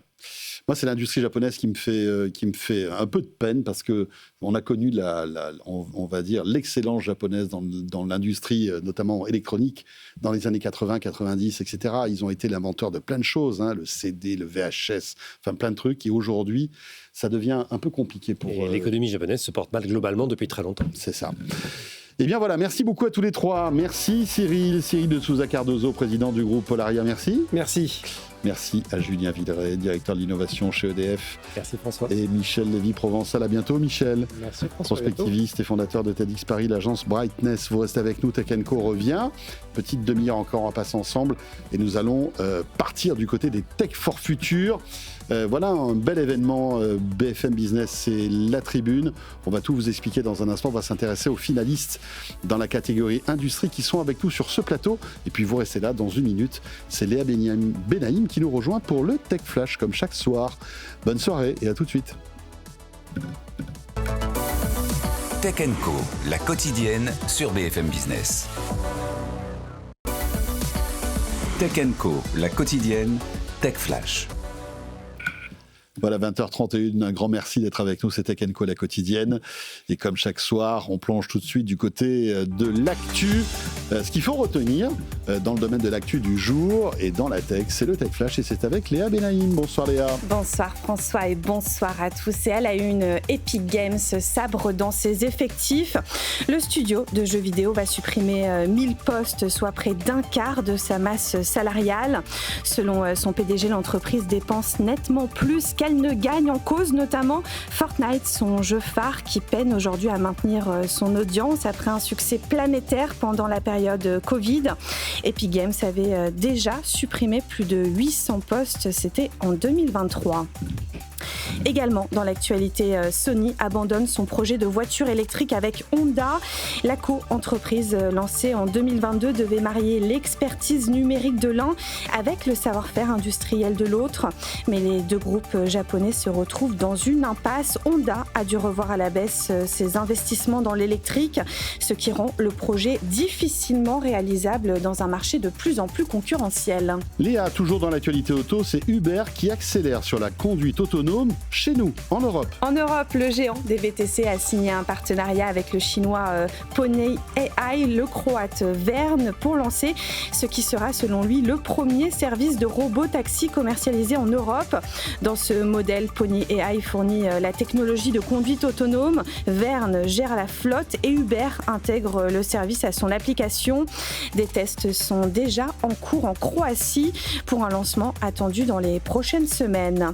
Et puis Zoox étend son service de navette autonome à San Francisco et à Las Vegas avec de nouveaux points de prise en charge. La filiale d'Amazon prévoit aussi de se lancer cette année à Austin et à Miami, même si pour l'instant Zoox ne peut toujours pas facturer ses trajets bloqués par la législation. Un retard qui pourrait coûter cher à la filiale d'Amazon car pendant ce temps, son principal concurrent Waymo propose déjà depuis 2 ans des courses payantes dans une dizaine de villes américaines. Et enfin, la technologie 5G Broadcast arrive en France. Elle permet de regarder la télévision sur smartphone gratuitement sans avoir besoin de Wi-Fi ni de forfait Internet. La technologie permet de passer directement par les ondes comme avec la TNT. Déjà testée lors des Jeux Olympiques de 2024, son déploiement est annoncé d'ici la fin de l'année avec un objectif de couverture nationale à l'horizon 2028. Et pour finir, on vous donne rendez-vous demain à partir de midi sur la chaîne YouTube de BFM Tech pour De quoi je me mail, votre rendez-vous tech du week-end en compagnie de François Sorel. Avec au programme cette semaine Amazon qui envisagerait de se lancer dans l'aventure des smartphones. On écoute un extrait. Pas une blague. Alors c'est vrai que c'est pas officiel, ça vient pas de la communication officielle d'Amazon. C'est les informations de Reuters qui en général sont plutôt bien informés, recoupent leurs sources, font pas n'importe quoi a priori. Et oui, Amazon pourrait sortir ou aurait l'ambition en tout cas de sortir un smartphone. Alors vous allez me dire, on n'est pas en 2014 là par exemple. Est-ce que vous vous souvenez des smartphones Amazon? Ils avaient tenté. Rappelle-nous un peu, rafraîchis-nous la mémoire. Parce que pour les plus jeunes, et pour ceux qui ont un peu oublié, parce que franchement, il n'est pas resté non plus dans les mémoires. Pour les bébés qui écoutent De quoi je me mail. Ouais, pour les bébés de quoi je me mail. 2014, Amazon, on en voit les images pour ceux qui nous regardent, avait sorti un téléphone qui s'appelait le Fire Phone. Wow. Il nous avait fait une communication incroyable. Téléphone 3D sans lunettes, écran auto-stéréoscopique. On allait voir ce qu'on allait voir, ça allait être absolument incroyable. Résultat, ça a été un flop monumental. Ça n'a pas du tout fonctionné. Alors, ils avaient fait. Bon, on va pas revenir là-dessus, mais ils avaient un peu foiré leur truc. Ils avaient lancé en fait une version. Alors, c'était sous Android, mais il n'y avait pas la boutique d'application. Voilà, il fallait exactement Fire OS. Voilà, et retrouvez De quoi je me mail dès midi sur la chaîne YouTube de BFM Tech en podcast audio et demain soir ici sur cette antenne sur BFM Business 20h36. Direction tout de suite la rédaction de BFM Tech avec Sylvain Trinel. Tech & Co, la quotidienne, la chronique BFM Tech.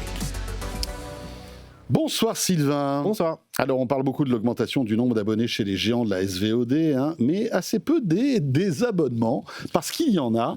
Et il y a justement une étude qui vient de tomber sur ce sujet. Et oui, est-ce que vous connaissez le churn? Alors j'imagine sur BFM Business, vous devez connaître. Sûr, c'est en fait un taux d'attrition qui est dans l'esprit d'attrition, qui est dans l'esprit de nombreux services à abonnement. Il permet de voir en fait la part des abonnés qui tend un service chaque mois. Et Split, la plateforme qui permet de partager son abonnement, s'y est intéressé spécifiquement pour les services de SVOD en France, et ça a permis en fait de découvrir un paysage du streaming loin d'être aussi rose que les chiffres grandiloquents de certains espèrent nous faire croire. Et dans cette étude, on apprend d'abord que chaque mois, ce sont 3,28 millions de Français qui se désabonnent d'une plateforme de SVOD, ce qui fait quand même 40 millions par an, c'est pas rien. Il y a des bons élèves comme Netflix, Disney+, qui capitalisent en fait grandement sur leur catalogue très puissant avec des franchises iconiques. Et chaque mois, le premier, il perd 843 000 abonnés, quand le second en perd 689 000. Des chiffres forcément qu'il faut mettre en comparaison à leur nombre d'abonnés dans l'Hexagone. Netflix en a 15 millions et Disney+, 9,5 millions. Mais on est sur une moyenne de churn qui est de 6,3%, ce qui est plutôt pas mal.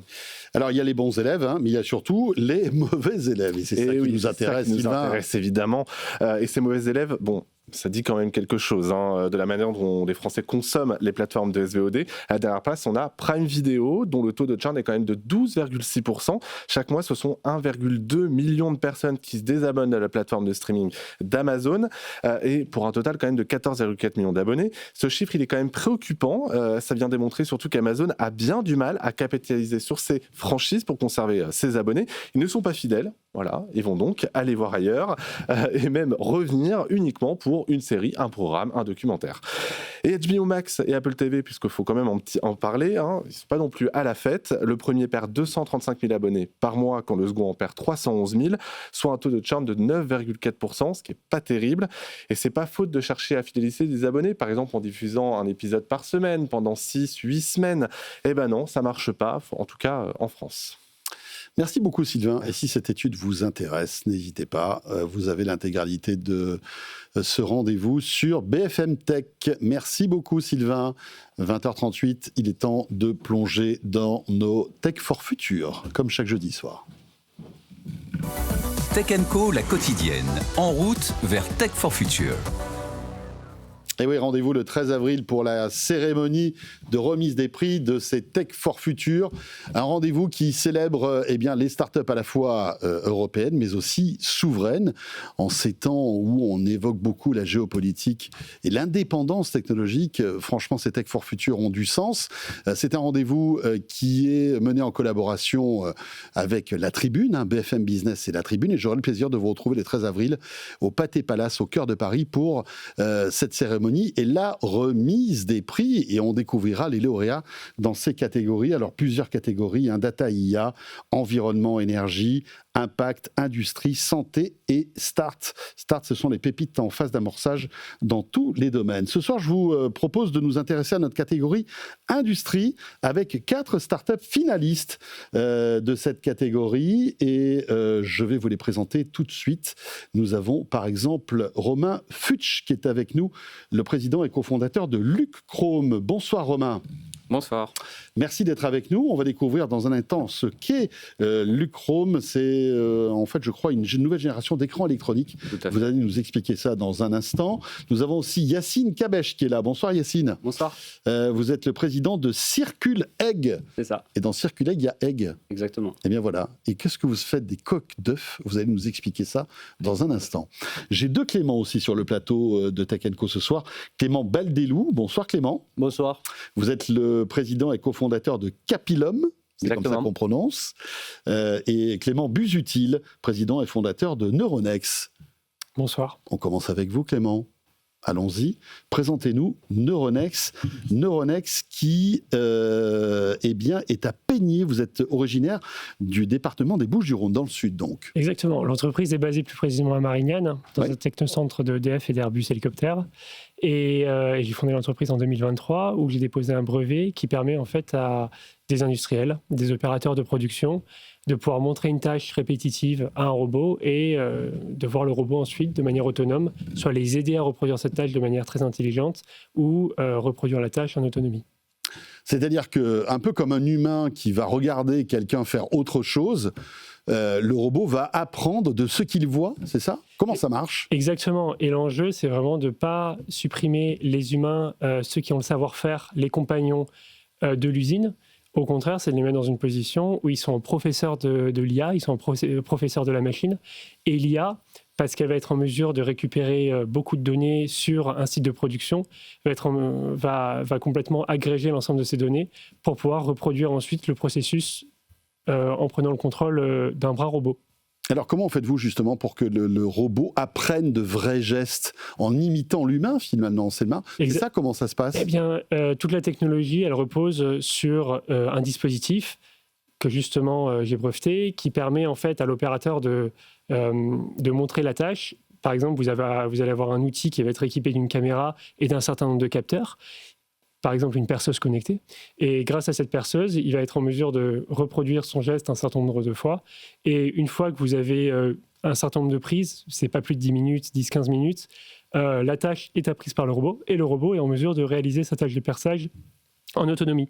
Là où c'est particulièrement intéressant, c'est que sur certaines opérations très spécifiques dans l'industrie, parfois la montée en compétence d'un opérateur peut prendre 2 mois. Et dans un contexte où on est en pénurie de main-d'œuvre qualifiée pour les usines, en vieillissement de la population et sur des postes qui sont parfois très compliqués parce que vous avez beaucoup de gestes répétitifs, bien avoir un robot qui est en mesure de prendre le relais d'un opérateur de production, c'est un vrai gain pour nos usines. Donc en fait, ça va enlever la pénibilité du travail pour certains collaborateurs, c'est ça? Exactement, et les mettre dans une posture où une technologie qui est compliquée à prendre en main, la programmation d'un bras robot, c'est quelque chose qui n'est pas évident à faire. C'est pas donné à tout le monde, on est effectivement, vous avez une montée en compétence de ces ressources-là, où ce qu'elles transmettent, c'est le savoir-faire, en fait, finalement, sans la partie moins intéressante des lignes de code, des intégrations d'outils très compliquées à mettre en place. Donc, n'importe qui peut apprendre à votre robot, en fait, en tout cas à votre technologie, comment un robot peut apprendre un geste. C'est ça? Vous êtes, je crois, soutenu par Vinci, entre autres, et vous êtes issu du technocentre d'Airbus, c'est ça? Exactement. Donc, on a annoncé en janvier de cette année que Vinci, via son vecteur d'investissement Léonard, qui vise à mettre des billes en fait, dans des startups prometteuses et une incubation de 6 mois dans leur programme, qui nous permet en fait, d'explorer aujourd'hui des cas d'usage qu'on a dans l'industrie du bâtiment, de la maintenance d'infrastructures, sur du bâti, sur aussi un certain nombre de concessions dont Vinci a la gestion tous les jours. D'accord. Parce que là aussi, vous avez des tâches où il faut faire de la maintenance en conditions opérationnelles et vous avez beaucoup de tâches répétitives avec beaucoup de savoir-faire également. Merci Clément. Ça s'appelle donc Neuronex. Romain, c'est à nous. Romain Futsch, donc vous êtes le président et cofondateur de Luchrome, je le disais tout à l'heure. Vous êtes une deep tech, vous êtes basé à Pessac, donc en Nouvelle-Aquitaine, et vous développez une nouvelle génération d'écrans électroniques, c'est ça ? Tout à fait. Alors des écrans, ok, mais quelle est votre particularité sur ces écrans ? Alors effectivement, les écrans de Luchrome ne sont pas des écrans de télévision ou bien des écrans d'ordinateur. On va plus se rapprocher des écrans qu'on peut voir par exemple dans les supermarchés, des écrans qui affichent des prix. C'est ces écrans LCD, quoi, l'encre électronique. Alors, il y a de LCD, il y a de l'encre électronique et il y a les écrans de Luchrome qui sont en fait, on passe le pont entre du LCD et de l'encre électronique en proposant une nouvelle génération d'écrans électroniques qui est ultra fine, basse consommation, très intéressante à produire d'un point de vue coût de production parce que c'est tout imprimé et sans métal et sans ressources rares. Et on sait qu'actuellement, c'est quand même important de ne pas dépendre des filières à l'autre bout de la planète. 10 ans de R&D, c'est ça ? Exactement. Parce que l'idée, c'est que en fait, ce soit un écran moins frugal, plus frugal, et issu de composants qui soient le moins polluants possible. Exactement. C'est ça ? On a déjà réalisé l'ensemble de l'analyse du cycle de vie de notre produit et on se retrouve avec un résultat 60 fois moins impactant en termes de kilogrammes CO2 équivalent par rapport à tout ce qui existe actuellement sur le marché. Alors vos applications, cet écran, on pourrait le retrouver où ? Et est-ce qu'on le retrouve déjà ? Pour l'instant, le premier produit de Luchrome est sorti en 2026. Donc, on a fait l'annonce au Consumer Electronics Show en début d'année. Au CES de Las Vegas, donc. Exactement. Okay. Donc, les applications, on en a effectivement... Alors, justement, le premier exemple que vous avez, le premier client, c'est qui, en fait ? Alors, je ne peux pas le mentionner en tant que tel. C'est top secret. Alors, dites-nous dans quel secteur il s'agit. Bien entendu. Donc, c'est un écran qui va servir de validation, donc d'asset tracking. Donc, on veut savoir si le bien a encore un niveau de batterie suffisant, est-ce que le réseau est en train de fonctionner, est-ce qu'il n'est pas en train de surchauffer, et donc de créer une interface visuelle ultra simple sur un produit, tout en étant très basse en consommation énergétique, et donc de faciliter la communication entre l'utilisateur et l'objet connecté. Est-ce que ça va être un écran qui sera plus développé dans le B2B ou dans le B2C ? Est-ce que ça a un intérêt d'avoir ce type d'écran à la maison, par exemple ? On ne sait pas de quoi l'avenir est fait, mais disons que dans un premier temps, ça sera probablement plus sur des applications industrielles, médicales. Ça peut être aussi en grande surface pour du retail. On a encore une belle roadmap de R&D pour continuer le développement de ce produit. Donc on a une première phase. Et évidemment, après, on va intégrer de nouvelles fonctionnalités qui vont nous permettre d'atteindre d'autres marchés. Alors, rappelons votre particularité, jusqu'à 10 fois moins énergivore, impact environnemental jusqu'à 60 fois inférieur. Parlez pas du prix. Parce que c'est important aussi dans l'équation économique pour les entreprises. Vous êtes compétitif malgré tout par rapport aux autres écrans disponibles ? On est ultra compétitif par notre procédé de fabrication car on est tout imprimé. Donc, ce qui veut dire qu'on peut en produire à très grand volume. Et en fait, c'est que des encres qui sont imprimées les unes sur les autres. Et donc, ça en fait un écran très, très compétitif à produire à très grand volume. Très bien, et ça s'appelle donc, je le disais, Luchrome. Merci beaucoup Romain. Merci. Allez, on enchaîne avec Yacine Cabache. Bonsoir Yacine. Bonsoir. Donc président de CirculEgg. CirculEgg, c'est intéressant parce que vous êtes à Paris, donc enfin en tout cas en Île-de-France. Les bureaux. Et vous êtes une DITEP qui a développé un procédé industriel qui a été breveté, capable de séparer et purifier les composants des coquilles d'œufs. Exactement. Et l'usine est plutôt située à Rennes. Mais effectivement, on a nos bureaux à vous êtes, Paris. En fait, le siège social, en quelque sorte, est ici. À Paris. Après, mais votre usine, en tout cas... Notre usine, c'est une usine de 3000 m² qui est à Janzay, du coup, plus précisément à Rennes, au sud-est de Rennes. Pas mal. C'est plutôt sympa comme coin. Plutôt sympa, et c'est là-bas que sont les poules pondeuses. Et du coup, nous, on récupère les coquilles d'œufs. Pas mal. Et ben voilà, il fallait être près de la source. Oui, c'est ça. Moi, je pense que depuis le premier jour, on savait qu'on allait atterrir entre Rennes et Laval. C'est là-bas que sont les coquilles d'œufs. Alors c'est dingue parce qu'on le sait, les coquilles d'œufs, c'est un vrai petit trésor en fait. Il y a plein de composants qui intéressent beaucoup d'industriels. Ouais. Alors vous, qu'est-ce que vous en faites de ces coquilles d'œufs ? En fait, nous on récupère du coup les coquilles d'œufs pas auprès de monsieur et madame tout le monde, vraiment au niveau de l'industrie agroalimentaire. Il y a des usines dont leur travail est de casser les œufs, séparer le blanc du jaune et après revendre des bidons de blanc, des bidons de jaune. Pour après faire des gâteaux. Exactement, des gâteaux, pour les restaurateurs aussi. Ouais. Et donc ces casseries, comme on les appelle, ou les ovoproducteurs, avaient une vraie contrainte, c'était valoriser leur coquille d'œuf. Qu'est-ce qu'ils en faisaient avant, vous ? Ils les mettaient plutôt sur des terrains agricoles, mais voilà, il y avait une...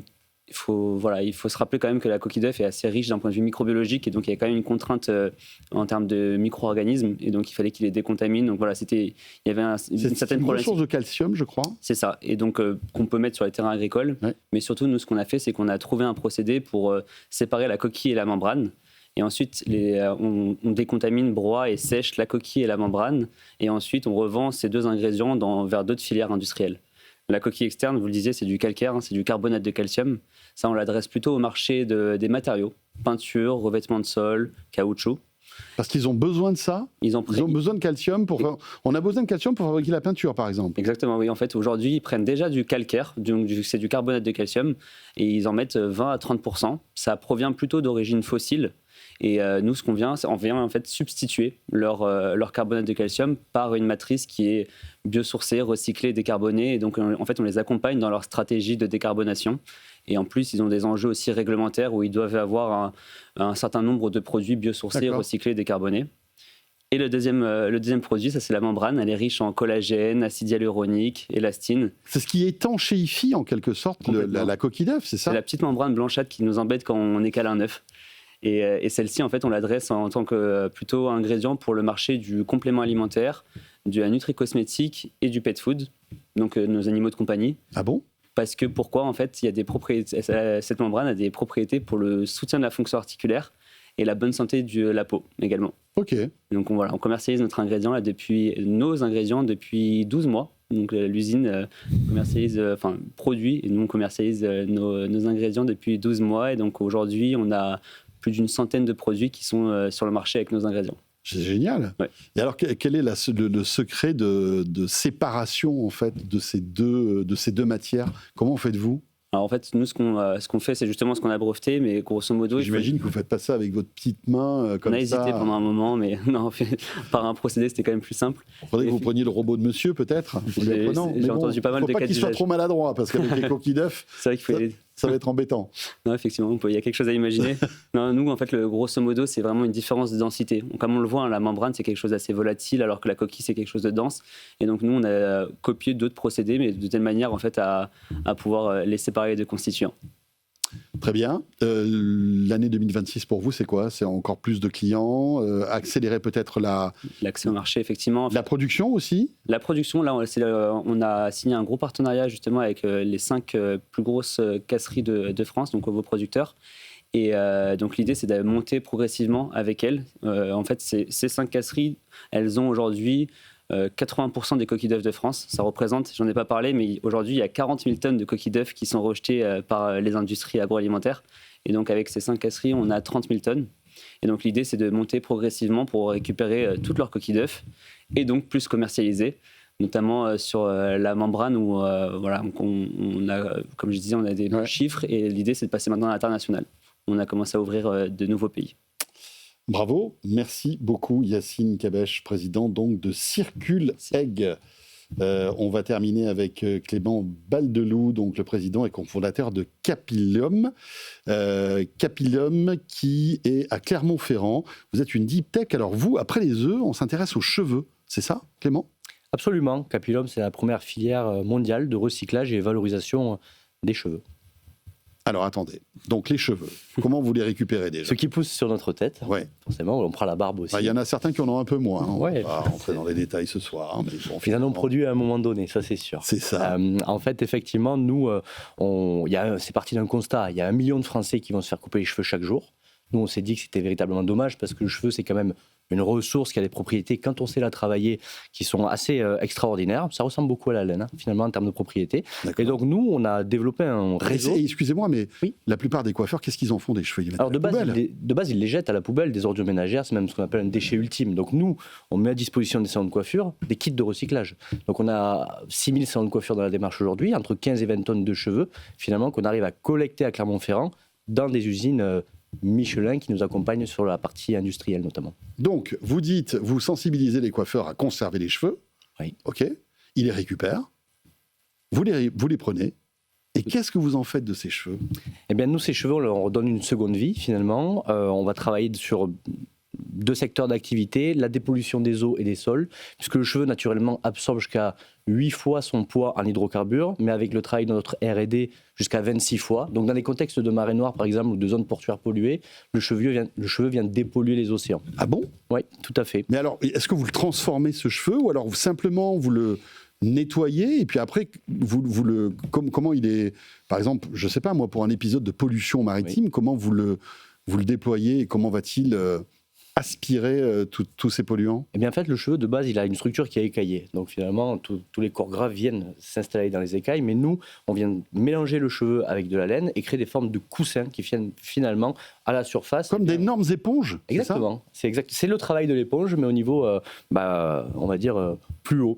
Et le deuxième écosystème sur lequel on travaille, ce sont les forêts, l'agriculture durable et le jardin. Puisqu'avec le cheveu, on arrive à créer donc des tapis de paillage et des outils de protection. Vous savez, comme du feutre qui est biodégradable, qu'on va pouvoir retrouver dans sa jardinerie la plus proche, mais également dans le domaine de la forêt, puisque le cheveu, finalement, avec l'effet dissuasif et l'odeur de l'homme, vient protéger donc les plantations d'arbres. Et aujourd'hui, eh bien, on arrive sur le monde de la forêt et de l'agriculture durable à remplacer les bâches en plastique pas très jolies qu'on peut voir dans nos cultures ou autres. Donc finalement, entre les océans et les forêts, ce qui pousse sous notre tête, eh bien, arrive à travailler sur les deux écosystèmes majeurs qui régulent le climat aujourd'hui, donc les forêts et les océans. Et alors, vous en êtes où en fait dans l'élaboration de votre concept ?